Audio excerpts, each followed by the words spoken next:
Hola, benvinguda, Kare. Gràcies. I també benvinguts a tots i a totes les que ens veieu des de casa, en directe, a través del nostre canal YouTube. Pels que esteu seguint-nos en línia, ens podeu fer arribar les vostres preguntes per fer-li a la Kare Santros des del xat i les meves companyes ens les faran arribar. L'acte anirà acompanyat d'una interpretació de la xerrada en llenguatge de signes a càrrec de la Noàlia. I dit això, ara comencem. Avui tenim el plaer de compartir una xerrada amb la nostra coneguda escriptora Kare Santos. Ella va néixer a Mataró l'any 1970 i va estudiar dret, però des de molt jove va treballar com a periodista. Molts han estat els llibres que ha escrit al llarg d'aquests anys, des de la seva primera novel·la a l'any 1997 fins a l'actualitat. Entre la llarga llista podem destacar els contes curts, les novel·les per a joves, les novel·les per a adults, poesia i també narrativa infantil. Ha guanyat nombrosos premis, com els del Gran Angular i també EDB del Món Jove. Però el seu primer premi literari el va rebre quan tan sols tenia 14 anys. Recentment ha estat guardonada amb el Premi Cervantes Chico de l'any 2020 per la seva àmplia i exitosa trajectòria literària en el món infantil i juvenil.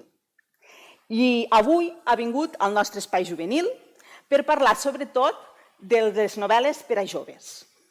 Però primer de tot parlarem amb ella de la Kare Santos com a escriptora i també sobre la professió d'escriure. Com ja he esmentat abans, Kare, vas començar a escriure des de molt petita.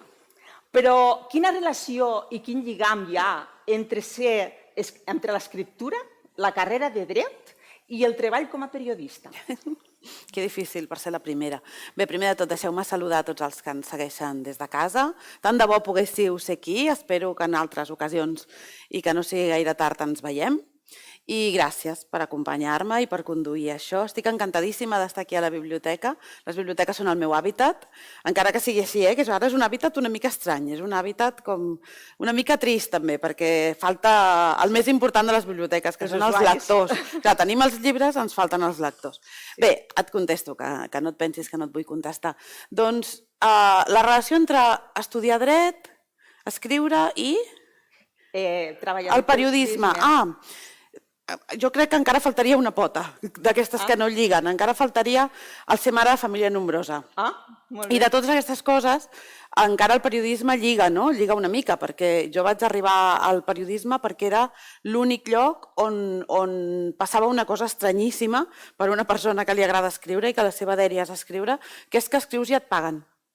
És una cosa fabulosa que escriguis i et paguin. I l'únic lloc on escrius i et paguen des del dia 1 és el periodisme. En el moment en què jo vaig arribar al món del periodisme, crec que estava millor que ara. Ara el món del periodisme té greus problemes, sobretot perquè s'està adaptant al món d'internet. Jo encara vaig viure, diguéssim, la vella escola. De vegades penso com era la meva professió quan jo treballava en el periodisme i penso ho explicaré als meus fills i als meus nets perquè no s'ho creuran gens, sembla antediluvià. Però encara lligava, jo em podia dedicar a escriure, treballava en una secció de cultura, vaig aprendre moltíssim, era molt jove i vaig fer, van ser unes pràctiques pagades i boníssimes. Vaig treballar amb gent molt bona, vaig aprendre molt. D'escriure, jo diria que vaig aprendre gairebé tot el que sé allà, de la mecànica d'escriure. Però, clar, les altres coses no lliguen gens. El dret no lliga gens. Jo vaig estudiar dret perquè a casa meva mai van entendre que es pogués estudiar una altra cosa. Sí, es podia ser metge. De fet, s'havia de ser metge, però jo ja es van adonar que jo, les ciències i jo no... Vaja, jo soc negada per qualsevol cosa que té a veure amb física, amb matemàtiques, amb biologia, soc un desastre, per tant no era possible allò, i em van orientar cap a una carrera de lletres amb sortides laborals que no m'agradava gens i que vaig estudiar molt enfadada i vaig acabar molt enfadada i he estat molts anys molt enfadada. Ara, com que em faig gran, ja m'adono que no serveix de res estar enfadada, sobretot per coses que no tenen remei, i que vaig aprendre moltes coses al dret i que segurament moltes de les meves novel·les no les hauria escrit si no hagués estudiat dret o sense una base de formació jurídica, com tinc, i que no hauria tingut mai. I de l'altra pota, que aquesta l'he afegit jo, si vols te'n parlo més tard, la de la família nombrosa, Val. perquè no lliga gens tampoc. No? Doncs anem per la segona. Quins van ser els teus autors preferits quan eres adolescent i quins són els que t'han influenciat més a l'hora d'escriure novel·les juvenils? Ui, és que em fas unes preguntes tan complicades. Jo, com que no he tingut mai una formació literària molt endreçada, he llegit per la millor cosa que es pot llegir, per la millor raó que es pot llegir, que és per passió pura, per enamorament, no? Amb delit. He llegit devorant llibres tota la vida, des de molt joveneta. Llavors, això vol dir que no he llegit amb una sistemàtica, que he llegit amb un gran desordre, que tampoc li he fet fàstics a cap gènere, vull dir que un llibre que m'ha vingut de gust doncs l'he llegit i de vegades m'ha agradat més, de vegades menys, i així des de sempre. Per tant, em costa moltíssim fer llistes d'autors i sempre penso que em deixo algú i sempre pateixo quan algú m'ho pregunta. M'ho has preguntat d'una manera que està bé, vull dir, puc contestar alguna cosa, perquè de vegades em diuen quin és el teu autor preferit? Un. Ostres, i em sento com... Violenta. No, desolada, perquè dic un. Un, n'he de triar de tot. És que mireu, estem envoltats de llibres. Un. Quina tristor, no?, triar-ne un. Però vaja, tu m'has preguntat autors i jo alguna idea tinc de quins autors han fet que jo sigui qui soc com a escriptora i com a persona, també, perquè la literatura et forma com a ésser humà, no? I, vaja, jo crec que podríem fer una mena de samfaina i posaríem un rus del 19, un o dos russos del 19, un o dos escriptors anglosaxons, també del 19, un llatinoamericà, aquest seria del 20, i segurament Mercè Rodoreda, aquesta no la canvio per ningú, Mercè Rodoreda. I també hi hauríem de posar poetes, perquè per mi ha estat molt important la lectura de poesia.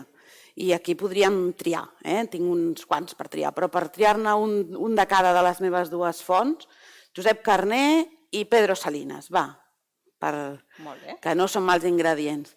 I també hi posaríem dramaturgs, perquè per mi el teatre ha estat molt important, he llegit molt teatre, me n'alegro molt perquè un novel·lista necessita llegir teatre. I si hagués de triar un dramaturg, ostres, seria molt difícil, però potser hi posaria Beckett. I amb tot això, doncs, sortiria... Vaja, és molt presumit això que t'estic dient, que amb tota aquesta gent surto jo, quins fums, però vaja, penso que el que faig no seria el que faig sense aquesta barreja que acabo de dir. Molt bé. Doncs anem per la tercera. La majoria de les novel·les que has escrit són de caràcter realista, pensant en la novel·la juvenil, i moltes estan centrades en temes de problemàtica social. És el gènere que més t'agrada i per què? Sí, de tant en tant faig alguna malifeta i m'endinso en les novel·les no realistes.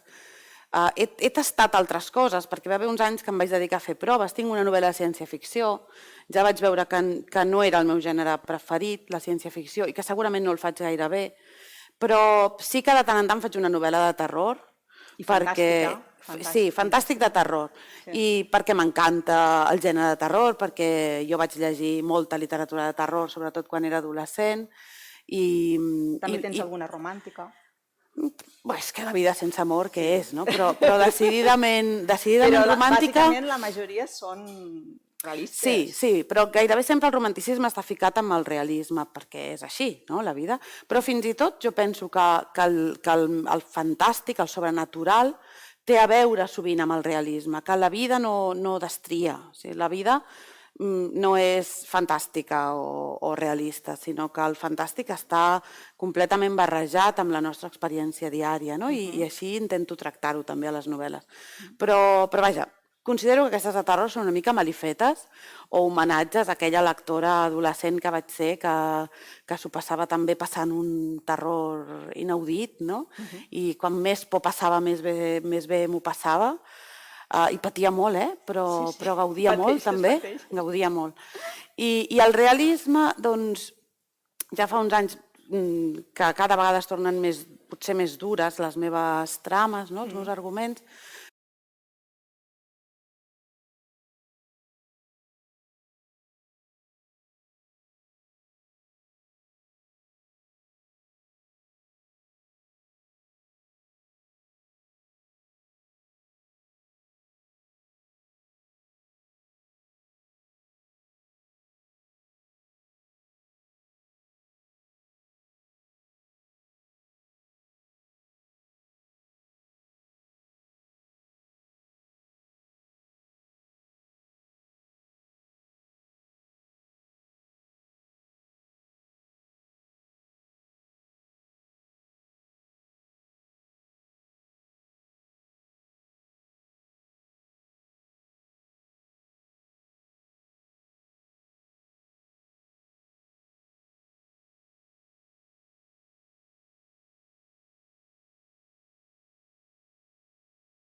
una mica. O sigui que el llibre no ens deixi igual a com estàvem abans de començar. No ens deixin diferents. Això espero, això pretenc. També ho pretenc com a lectora, Tots escrivim allò que ens agradaria llegir.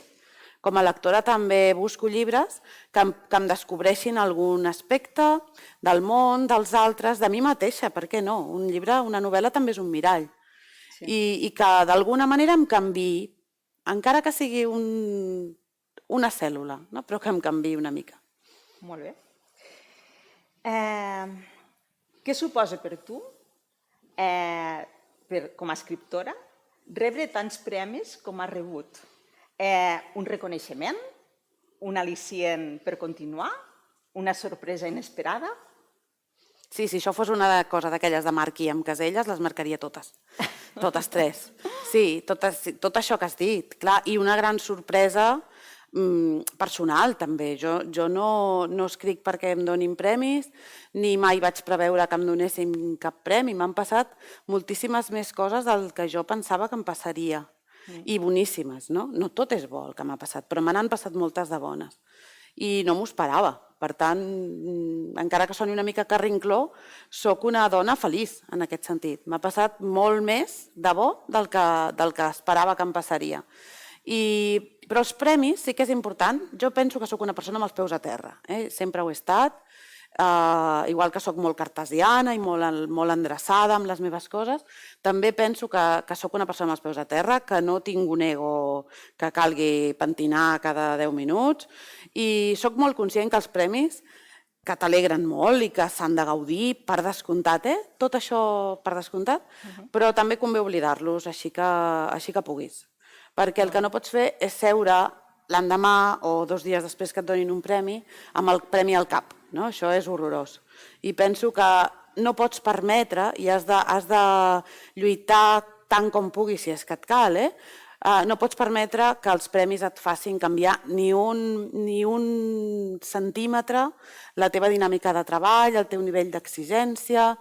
No poden canviar les coses, perquè realment és que no canvien les coses. Escriure és cada cop més difícil, com més has escrit més difícil és, i vaja, fa molta alegria que et donin un premi, però compta amb els premis. Jo els tinc ben lluny, jo visc en una casa amb diversos pisos i tinc els premis en un lloc que ningú s'ho creu. Al punt més allunyat de la meva taula de treball, perquè no els vull veure. Els tinc allà, fan bonic, els tinc, els tinc i no els he amagat en un armari, no, ni els he posat perquè dormin els gats, no. Els tinc allà i fan bonic, però els tinc en un lloc on jo no els veig en el meu dia a dia de treball. Ara m'agradaria que ens parlessis de quin procés segueixes a l'hora d'escriure una novel·la. Potser que, com a exemple, agafessis potser l'últim llibre que has escrit, que és Inbox. Inbox és un llibre estrany. No sé si servirà per posar exemples, perquè a més també noto que darrerament estic com canviant una mica aquesta... Sempre he estat una persona molt... Suposo que la paraula és reflexiva, tot i que no m'hi sento molt identificada, però he tendit a pensar molt en els meus arguments. Des del primer moment que se m'acudia una idea sobre què escriure fins que m'hi posava, podien passar anys. I ara darrerament noto que no passa tant això, que de cop i volta se'm creua una idea o apareix algun tema que m'interessa i m'hi poso molt més de pressa que abans. No sé si és perquè em faig gran. Pot ser, clar, és que jo crec que això ha de ser inversament proporcional als anys que et queden. Clar, crec que me'n queden bastants. Espero que me'n quedin bastants, però potser abans, clar, era tan jove, quan vaig començar, que tenia tot el temps del món per rumiar arguments. Ara, quan se m'acudeix alguna cosa, penso, vinga, posa-t'hi. I sempre començo pel mateix. Començo sempre per la documentació, sempre. Sempre totes les novel·les necessiten una documentació, cadascuna la seva. Algunes necessiten una documentació molt bibliogràfica o d'hemeroteca o entrevistes o alguna visita. Per exemple, en el cas de Mentida, Veritat, por, la trilogia, doncs vaig haver de conèixer una presó de menors, un centre de menors, perquè passa allà. No podia pas ambientar-lo sense haver-hi estat mai o sense haver-ne visitat mai cap. I en el cas d'Inbox, que és una novel·la que em toca molt perquè parla de coses que em preocupen molt, per exemple, com ens pot pujar al cap la popularitat, que no és res, en realitat no és res, és fum, però hi ha gent que amb aquest fum vesteix la seva vida, o què és exactament l'admiració, que també és una cosa que em pregunto. Què admirem quan admirem? Admirem una cosa que ens hem inventat? O estem admirant a la persona realment com és? O aquella persona també vol que l'admirem per determinades coses? Parla de tot això Inbox, que és la història d'una lectora molt admiradora d'un escriptor molt conegut, que es posa en contacte amb ell a través del correu electrònic i s'estableix aquí una correspondència. Ella és una superpersonalitat, no? Vull dir que ella té molt caràcter i és molt més interessant, crec jo, que l'escriptor amb qui contacta, però ella no ho sap, ella es pensa que l'interessant és el seu admiradíssim escriptor. Doncs aquesta potser va necessitar una mica menys de documentació perquè més està situada a Mèxic, que és un país que conec, parla de la Fira del Llibre de Guadalajara, que estimo moltíssim, per tant, una mica menys potser de documentació, però normalment totes les meves novel·les necessiten molta documentació. I el pas següent és la construcció dels personatges. Sempre començo per la construcció dels personatges. Jo crec que això és una cosa que m'ha deixat el teatre. No sé si en sé d'escriure teatre, però vaig aprendre de l'escriptura dramàtica que els personatges han de portar el pes de l'acció i per portar el pes de l'acció els has de conèixer, la Mercè Rodoreda ho deia molt bé, els has de conèixer com si pensessis que te'ls pots trobar a la cua del supermercat. Doncs així, no? Has de conèixer-los com si fossin de la família. I jo em dedico a treballar-los molt abans de començar a escriure. I després faig la trama i després començo a escriure. Mai començo a escriure sense saber de què va allò que faré. Mai. Doncs l'Andrea Sánchez, de quart d'ESO del Col·legi El Carme, ens ha passat una pregunta que diu: quins són els 5 llibres de temàtica juvenil que hauríem de llegir sí o sí? Mare de Déu, l'Andrea. L'Andrea, sí. L'Andrea m'ho posa molt difícil. Els 5 llibres que hauríeu de llegir sí o sí. De temàtica juvenil. Ostres, soc molt dolenta per coses així molt ràpides, però ho intentaré. Temàtica juvenil és protagonista juvenil, tot i que segurament no el va escriure per joves, El vigilant en el camp de Sègol, de Salinger. Jo aquesta... L'ordre que el faci l'Andrea. Jo llegiria alguna cosa de la Gemma Lienas. Per exemple, una cosa de fa anys, el diari Lila de la Carlota, o Bitllet d'anada i tornada, 2 possibilitats de fa molts anys. Una de fa menys, El rastre brillant del Cargol, que és una novel·la meravellosa. Jo hi posaria un puntet de César Mallorquí en castellà. I si hagués de triar, triaria La catedral, que és una novel·la fascinant, entre històrica i demoníaca, i no dic res més. També hi posaria una mica d'Anna Manso, no sé, Canelons freds, i un Sierra i Fabra no, perquè el Jordi no el podem deixar fora de res. Amb el munt de títols que té. Clar, però compte, que hi ha alguns que m'agraden molt i altres que m'agraden una mica menys. Entre els que m'agraden molt, Camps de maduixes. Sí, es fa llegir molt. N'he dit 5? Sí. Va, perfecte. Sí. I la mateixa Andrea ens fa una altra pregunta.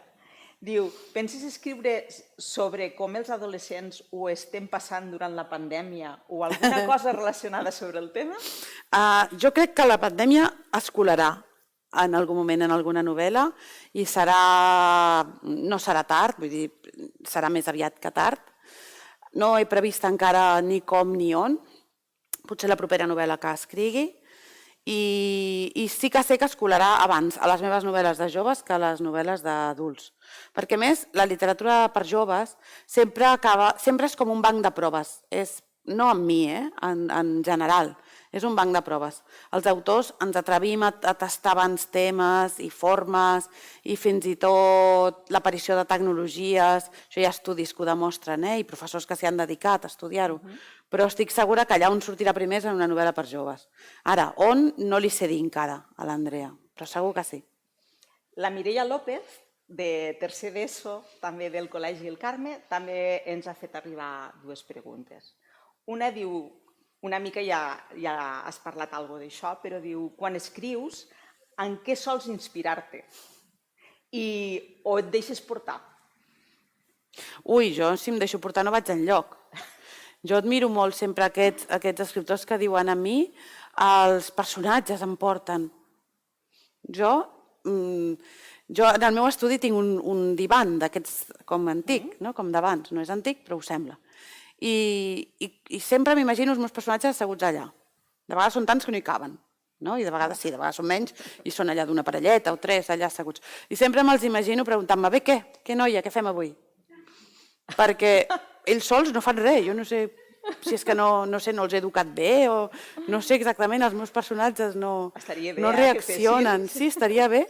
Sí, jo sempre que hi ha col·legues meus que diuen a mi els personatges em porten i m'ordenen les trames o em suggereixen, jo penso els meus són negats, pobres, perquè no em suggereixen res, no fan res aquests sense mi, no?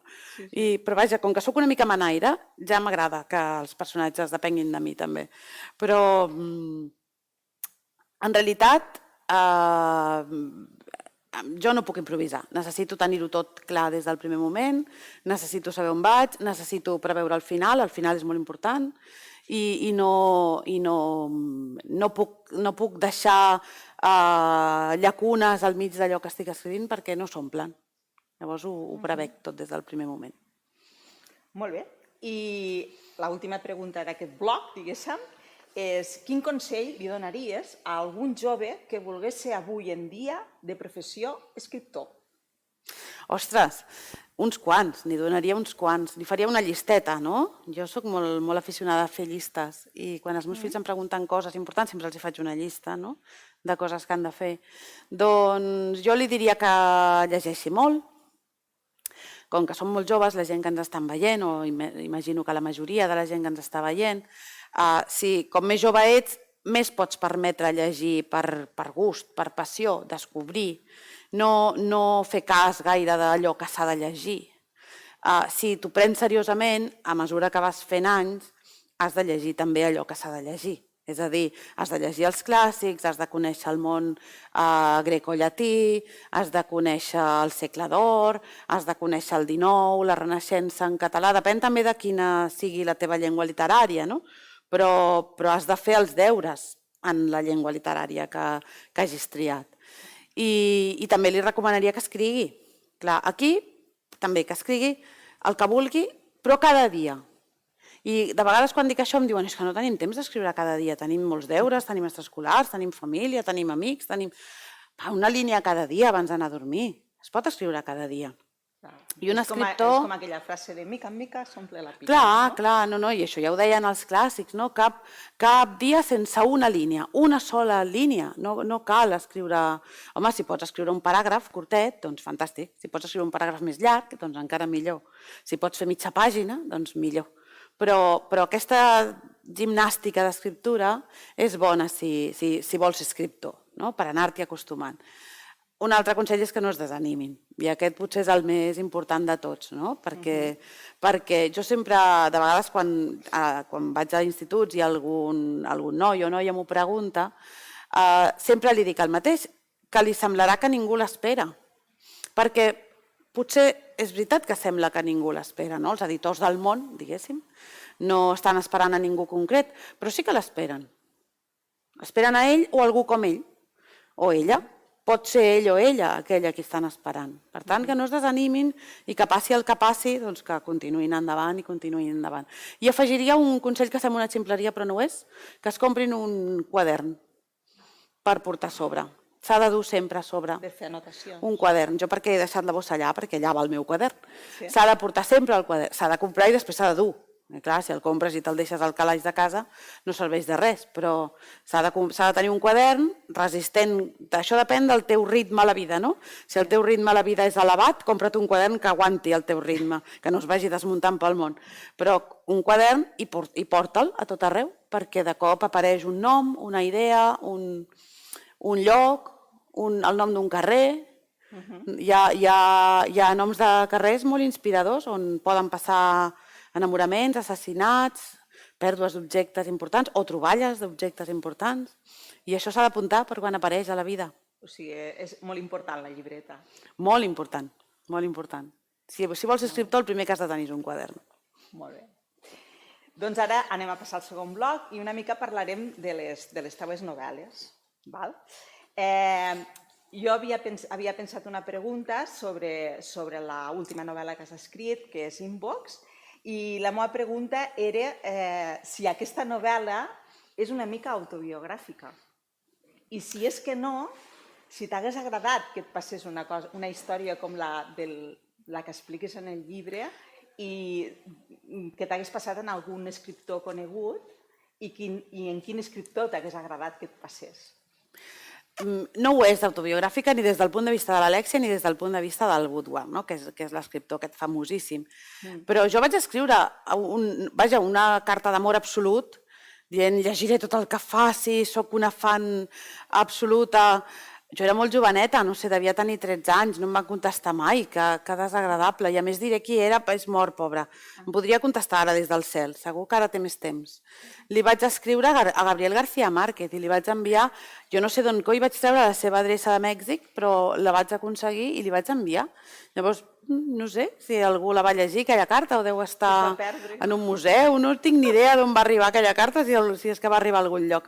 Però en algun moment he sigut l'Alèxia. El que passa que em temo que jo era molt menys interessant que l'Alèxia. L'Alèxia és que és una noia arrebatadora, amb tot de coses per descobrir, té un caràcter meravellós que no està inspirat en res meu, sinó més aviat en una persona que conec, que és la meva filla, que té aquesta manera de ser optimista i batallona, que li dius que no i ella continua, i que és feliç peti qui peti, i que m'encanta, és una manera de ser que m'encanta, i vaig decidir fer-li aquest préstec a l'Alèxia, i vaja, Woodward en conec moltíssims, i benauradament no és autobiogràfic perquè el Woodward, primer, té molt més èxit del que jo he tingut mai i suposo que tindré, i segon, té la vida molt desendreçada, vull dir que ell s'organitza molt malament. Jo crec que sóc una persona més pràctica, sóc una dona també, que això també fa,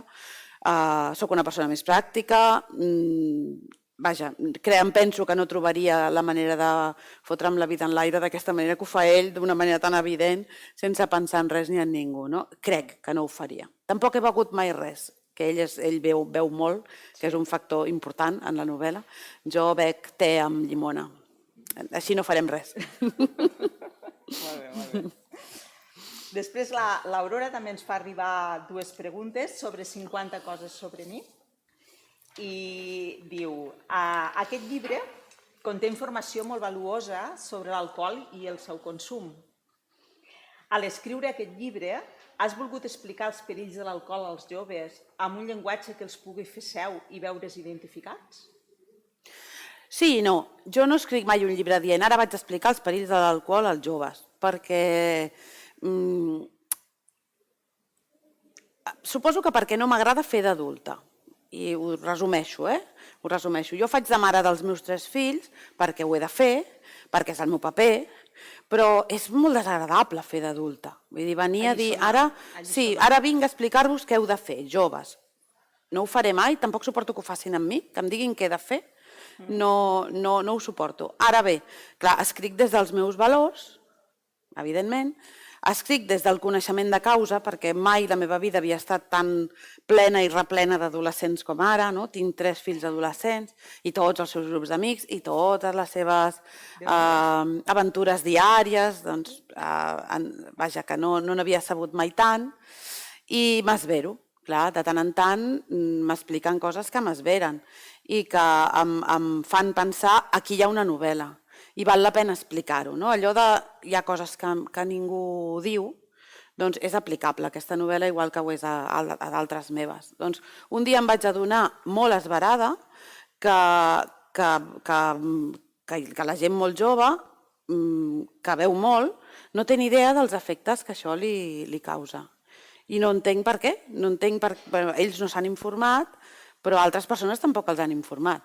Llavors, això em va esverar molt i vaig pensar és un tema, he d'escriure sobre això. I em venia de gust escriure sobre això i és un dels temes dels que parla aquesta novel·la, per la qual vaig fer tota una sèrie d'investigacions i treball de camp que em van esverar encara moltíssim més. Per exemple, jo soc d'una ciutat, Mataró, que malauradament ha tingut, ara no perquè tot és molt estrany, ha tingut unes grans zones d'aquestes d'esbarjo nocturn on la gent s'ajunta a veure, això que en diuen botellot.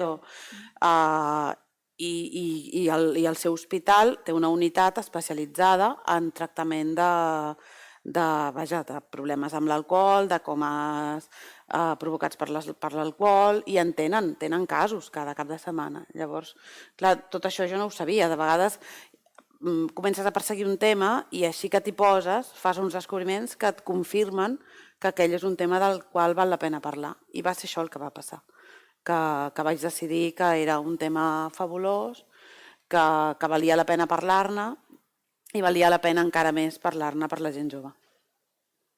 Molt bé.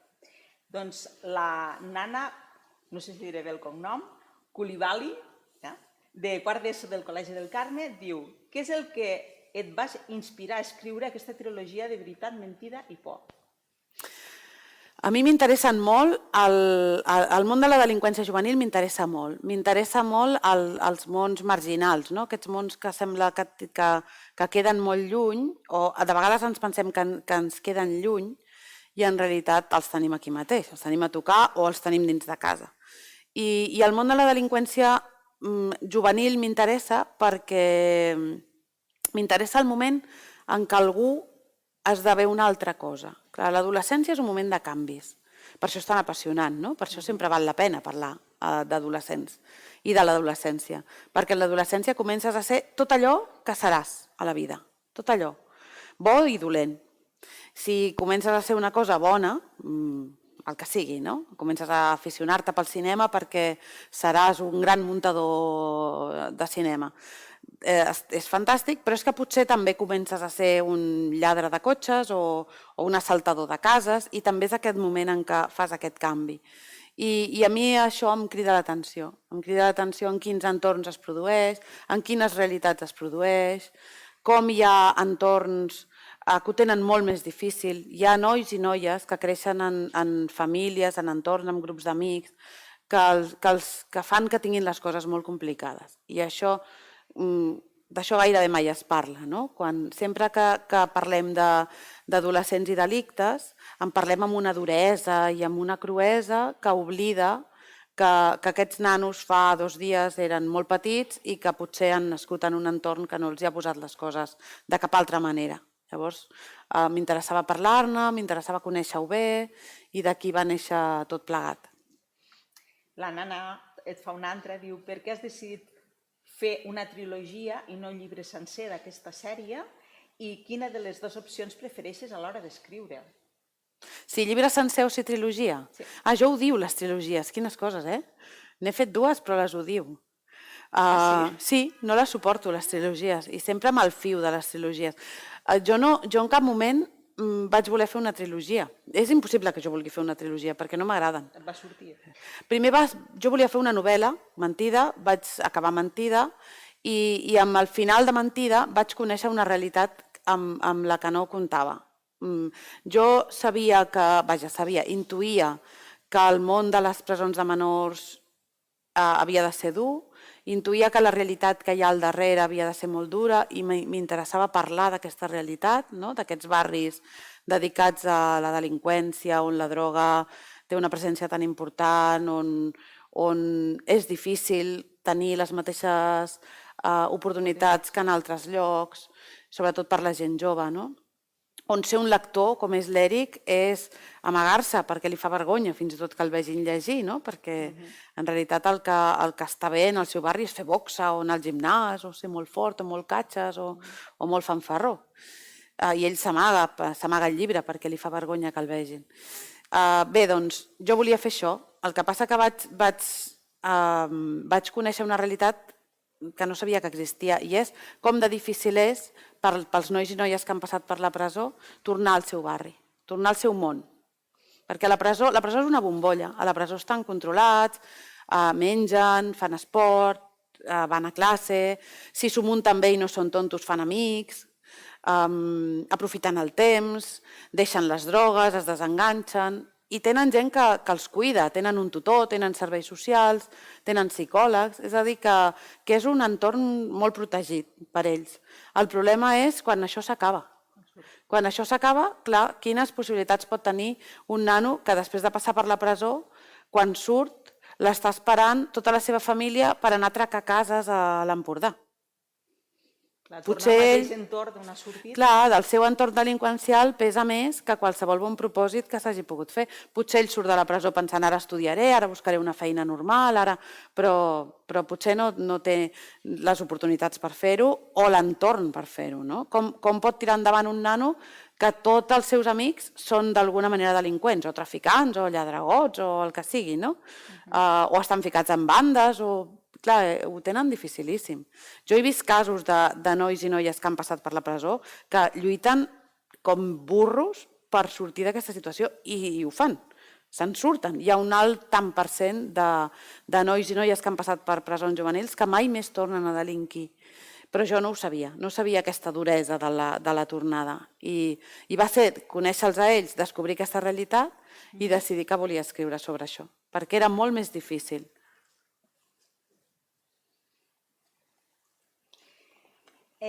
Seguint amb la trilogia aquesta, amb la sèrie aquesta, l'Ada, la mateixa que et fa aquesta pregunta, et diu per què vas triar els noms Xènia i Eric i no un altre nom?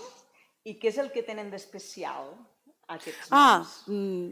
Són ficció o són reals? En realitat no tenen res d'especial com qualsevol altre nom. Hi ha noms que en les novel·les els tries perquè són simbòlics o perquè tenen alguna cosa a veure amb el caràcter del personatge. En aquest cas, l'única cosa que em preocupava era que fossin versemblants a l'entorn on jo els situava, que era el Prat del Llobregat. Podien haver estat aquests o qualsevol altre.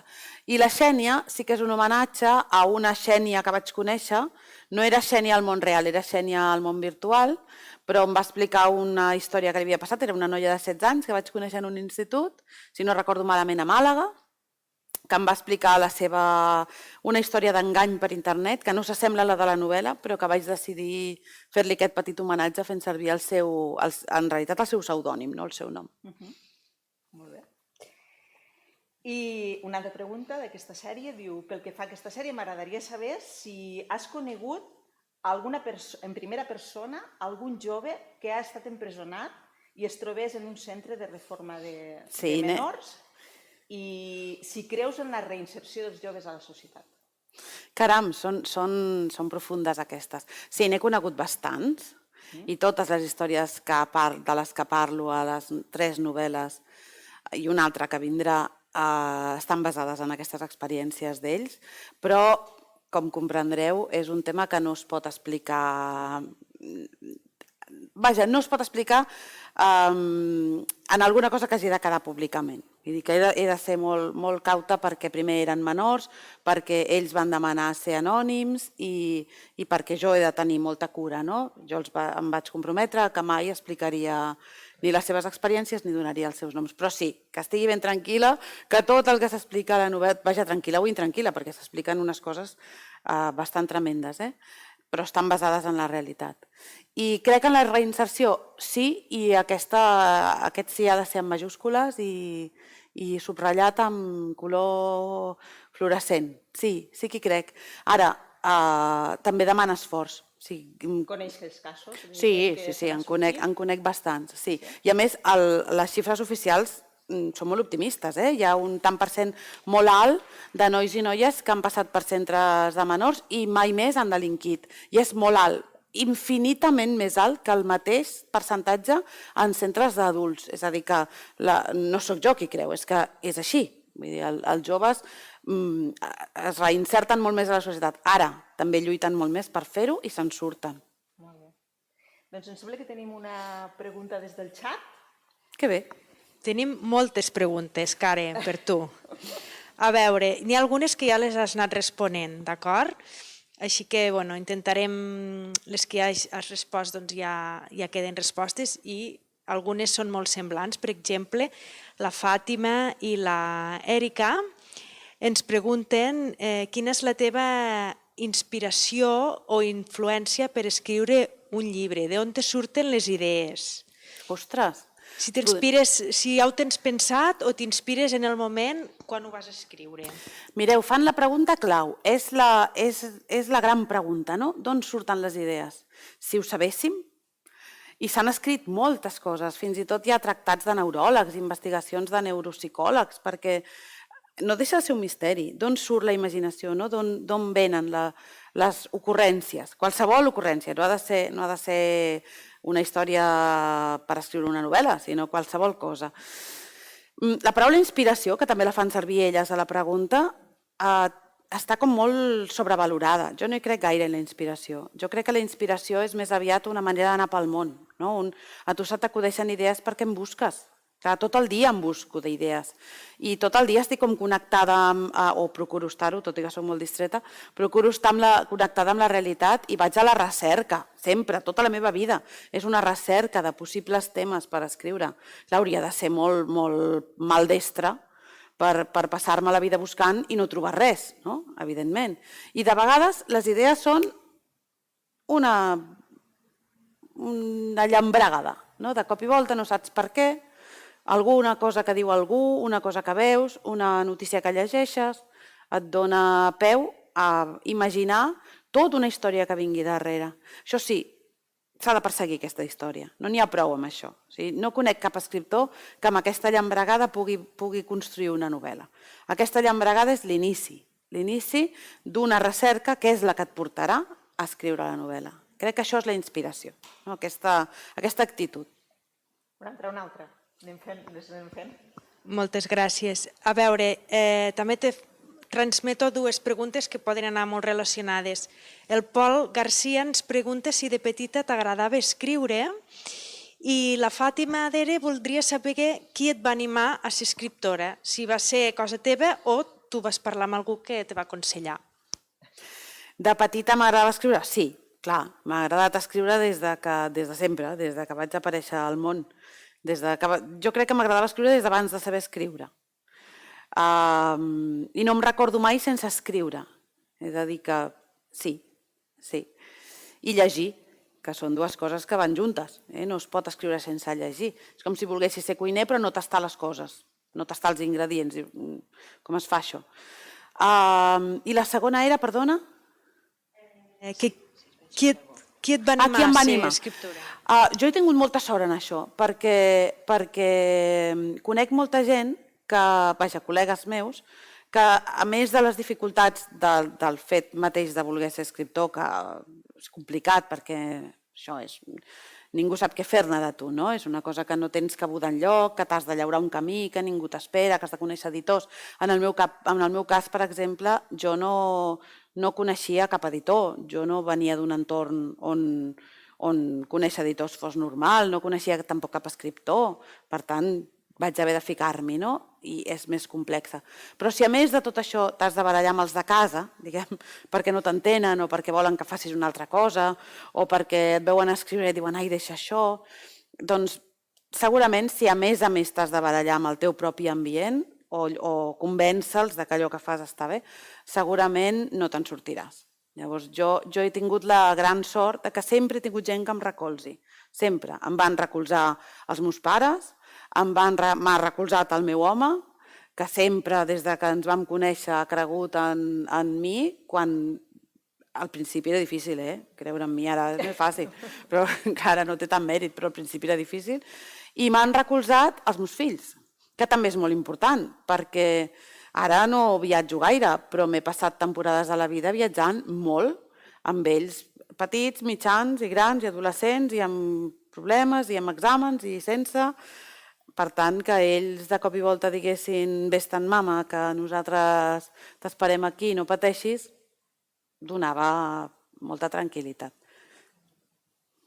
Molt bé. Tenim una altra pregunta de la Fàtima. Ens diu, per posar un personatge en una novel·la, et bases en alguna persona o te'ls imagines com a tu t'agradaria que siguin? No, com a mi m'agradaria, no. No, seria molt presumida si fes això. No. Físicament sempre imagino algú, però no els descric mai, però em va bé imaginar-los. Sempre tinc algú al cap que conec. I el caràcter dels personatges jo crec que no s'assemblen ben bé a ningú, tret algunes excepcions. Per exemple, abans parlava de l'Alèxia, que crec que s'assembla força a l'Èlia, la meva filla, però en realitat jo crec que faig una cosa perversa que jo crec que qui ens està veient alguna vegada haurà pensat que tant de bo es pogués fer. Jo ho pensava molt quan era adolescent i m'enamorava o m'agradava algú, pensava, estaria molt bé fer el noi ideal, no? El físic d'aquest, el caràcter d'aquest, el sentit de l'humor d'aquest, les paraules tendres d'aquest altre, que balli com aquell, i dius, amb tot això en fem un, no? Tant de bo es pogués fer. Bé, això ho penses d'adolescent, després et fas a la idea que ningú és perfecte, i millor perquè si l'altre fos perfecte potser també t'ho demanaria tu que ho fossis, no? Però els novel·listes fem això. Agafem com balla aquest, el caràcter d'aquest, el sentit de l'humor d'aquest, i prum, ho posem tot junt, i voilà, surt un personatge. Molt bé. També Nasser ens pregunta si t'agradaria que alguna novel·la o llibre teu tingués una pel·lícula. I jo et pregunto quina. Que m'imagino que la resposta serà que sí. Quin llibre? Ui, m'agradaria que fos una pel·lícula cadascuna de les meves novel·les. Ja ha estat adaptada al món audiovisual, a la televisió en concret, amb una minissèrie que es va fer d'una novel·la meva que es diu Habitacions tancades, i vaja, va ser una experiència meravellosa, la pot veure tot aquell que vulgui perquè està disponible tant a Televisió a la Carta, tant a TV3 com a Televisió Espanyola, va ser una coproducció i també va ser un regal, un superregal. Va ser com la grossa de Nadal perquè vaig treballar amb un director fabulós, que va ser Lluís Maria Güell, amb un guionista fantàstic, i vaig tenir l'oportunitat de veure aquesta màgia que és, veure com una història teva, doncs la interpreten uns actors meravellosos, hi ha uns platós que recreen el que tu t'has inventat, i al final té vida a la pantalla, no? I va ser fabulós. Tant de bo es repetís. Va ser tan fantàstic que sé prou bé que m'agradaria que es repetís. I vaja, m'és igual amb quina novel·la, qualsevol estaria bé, la que li pugui agradar a un altre creador, que és això el que és, no? Adaptar el llenguatge literari a un altre llenguatge, que és el del món audiovisual. Que hi ha novel·les meves que són molt cares d'adaptar, seria poc realista pensar, però de les juvenils estaria molt bé que se n'adaptés alguna, tant de bo. Molt bé. Cornadó ens pregunta què sents a l'acabar d'escriure un llibre? Ui, com si hagués pujat a l'Everest i hagués fet el cim. Vaja, no he pujat mai muntanyes, ni sóc gaire esportista. Però jo crec que els que pugen a l'Everest es deuen sentir tan bé com jo. Estic convençuda. És que és una mica pujar a l'Everest, escriure una novel·la. Sobretot al principi, que costa tant i has d'anar tirant de tantes coses. Després, quan ja la tens començada, sembla que allò de cop no fa tanta pujada, no? Però al principi l'escriptura d'una novel·la fa molta pujada. I quan veus que arribes al final i ho has aconseguit, ostres, l'últim punt és una sensació meravellosa. Jo recomanaria a tothom que escrigui novel·les només per arribar a l'últim punt. Molt bé. Una altra pregunta de la Fàtima ens diu: tens alguna persona en especial a la qual li dones els teus escrits una vegada acabats o és a qualsevol que coneixes? No, qualsevol que coneixo, no. Us imagineu? Vostè, senyor. Tots els escriptors tenim lector zero, tots, i són imprescindibles perquè han de ser, a més han de complir per això et dic que qualsevol que coneixo no pot ser, no? Han de complir una sèrie de requisits i són molt exigents aquests requisits. El primer requisit que han de complir és que no els importi gens dir-te que fas malament. Per tant, si ha de ser algú que li fa com angúnia dir-te que hi ha una coma que no veu clara, doncs no serveix, no? Ha de ser algú que et canti a la canya i que s'atreveixi. Per això el vols, no? Perquè et digui que està tot molt bé, no necessites un lector de confiança. I després també a mi em va bé que siguin lectors, vull dir que no siguin filòlegs, que no siguin editors, perquè la gent del gremi està molt condicionada, llegeix d'una altra manera. A mi m'interessen molt els lectors que llegeixen per gaudir de les històries i que no estan pensant, no sé, altres coses, no? Hi ha la mateixa paraula repetida 6 vegades a la mateixa pàgina. No, ho agraeixo també que m'ho diguin. Però m'estimo més un lector que llegeixi amb més innocència i amb més passió. Llavors, això és el que busco. I per les meves juvenils sempre tinc 2 lectors adults i 2 lectors joves que fan la lectura de les novel·les. Un dels joves és el meu fill gran, que compleix tots aquests requisits que us acabo de dir, i el més important és que no es talla un pèl. Em diu, home, imagineu, no? Em diu el que no s'atreveix a dir-me ningú, doncs això és el meu fill gran. Per això és tan bo com a lector zero. Molt bé. Fem ja l'última pregunta del xat. Ens queden 10 minutets. L'Ada Olea ens pregunta si penses tu en com serà la portada d'un llibre teu o si t'ajuden a fer la portada. Com ho feu? No m'ajuden, la fan ells. Jo, pobres de nosaltres, que l'hagués de fer jo. Jo sóc una nul·litat per qualsevol cosa que té a veure amb arts plàstiques, amb imatges. Sóc una nul·litat. No penso en imatges, i penso en paraules. I igual que mai se m'acudeixen imatges, el que primer em ve al cap de les novel·les mai és una imatge. Sempre són altres coses, mai una imatge. I la pitjor pregunta que em poden fer, ja ho saben perquè ara ja fa molts anys que treballo amb els mateixos editors, però la pitjor pregunta que em pot fer un editor és què posaries a la portada? Perquè em sento tan tonta. He escrit tota la novel·la i no sé mai, no se m'acudeix res per posar a la portada. Llavors, per sort, no tinc cap paper en l'elecció de les portades, això ho fa gent del departament de disseny de les editorials que ho fa molt bé, i l'única cosa que faig és, que és molt fàcil i alhora molt engrescador, és m'envien de vegades diverses opcions i jo trio la que més m'agrada, que és fantàstic. És un paper... Això ho sé fer. Això, si me n'envien, de vegades m'embolico també, però si me n'envien 4 o 5, soc capaç de triar-ne una. Doncs moltes gràcies per respondre a les persones que han escrit al xat. No, gràcies a ells i a elles per participar. Tant de bo tinguéssim més estona i poguéssim continuar. Ho farem així que vulguem. Doncs, bueno, anem també aquí a l'última pregunta, que ens la fa la Mireia López, de tercer d'ESO, també del Col·legi del Carme, i ens dius, tens algun projecte entre mans? Quins són els teus plans futurs? Ens tens preparada alguna sorpresa literària al públic juvenil? Sí a tot. Sempre tinc projectes, sempre. El dia que jo no tingui projectes voldrà dir que aquí alguna cosa s'acaba, això segur.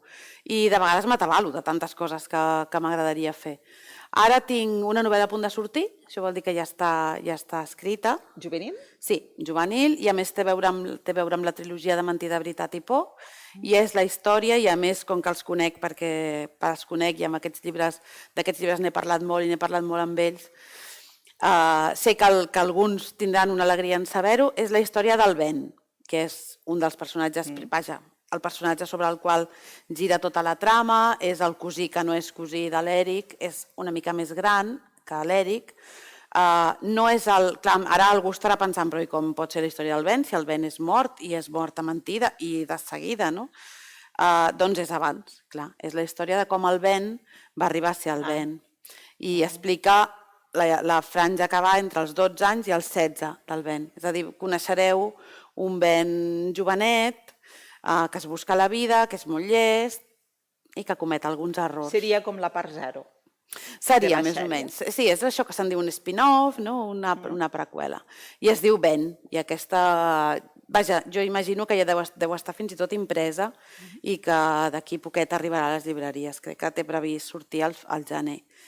I ara estic ja començant a treballar en un altre projecte que també serà juvenil i que tindrà com a protagonista una noia de 14.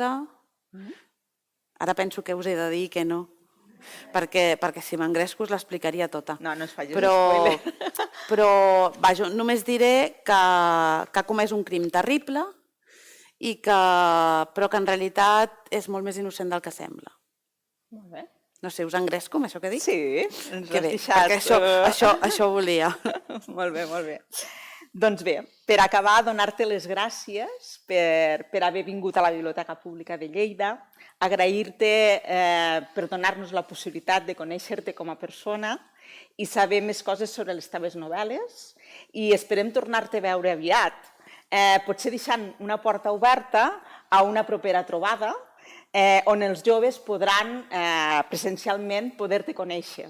Ha estat un plaer. Moltes gràcies. Gràcies a vosaltres. Gràcies a vosaltres i a mi també m'han faltat ells, els joves, que sé que ens estaven veient i ens han fet les preguntes, però a mi també m'agrada veure'ls les cares, de manera que, així que vulgueu, em tindreu aquí. Moltíssimes gràcies a vosaltres. A tu.